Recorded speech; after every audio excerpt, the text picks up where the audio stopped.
everybody, I'm Tom Vasel. Welcome to another shelf review sponsored by Cthulhu here. This is Rack 10, and we're taking a look at Shelf 10A. Now, Rack 10 is my welcoming games, gateway games, games for new players, and as thus, it is not played as much as the other ones in my library. You think it would be played more, but a lot of people come to conventions aren't looking for these easier games, but they're missing out on some great stuff. So let's take a look here at this top shelf.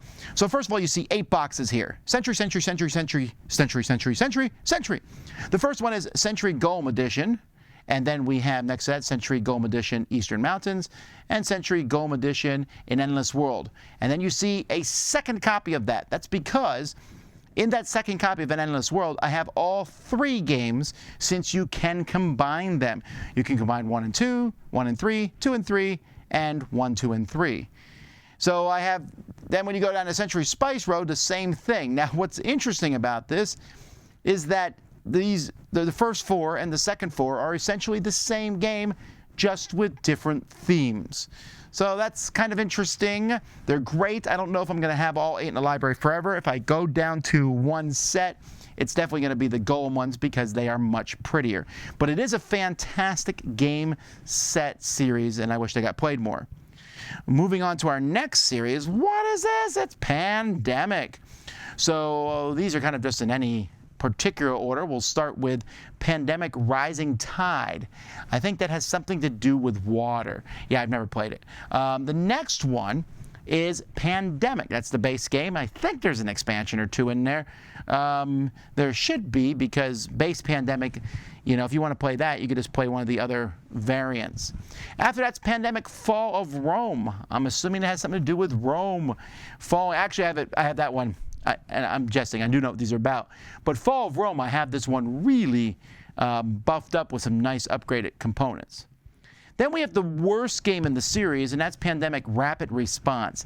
This is in my opinion, of course. This is a real-time game where you're throwing stuff out of an airplane to people who need it all over the world, which is a cool theme. I just found this real-time game to be very derivative. I mean, it is derivative of other real-time games I would rather play, for example, Fuse. Pandemic Cthulhu, that's, well, finally we're at one I have played from the regular series. I like this one, although it's dipped for me in recent years, and with the advent of Pandemic World of Warcraft, there's some similarities, at least in how they look, and I like World of Warcraft much better. Then Pandemic Iberia, which I heard is one of the most strategic and is the highest rated of them all on Board Game Geek. A lot of good things about this one, but unfortunately I've never played it. I have played Pandemic The Cure.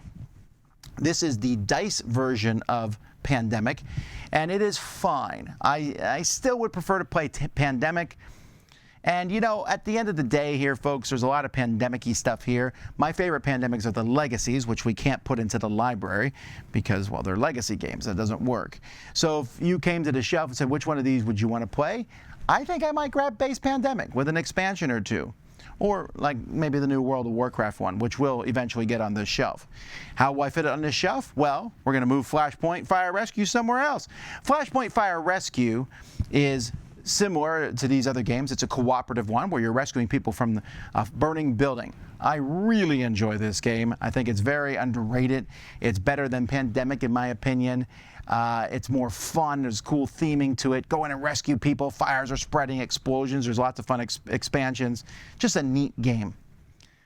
Next to that, we have Fairy Tale Inn. This is kind of, it looks like Connect 4 because you're dropping tiles in of different fairy tale creatures and then scoring for them based on how you drop them in on your side or your opponent's side.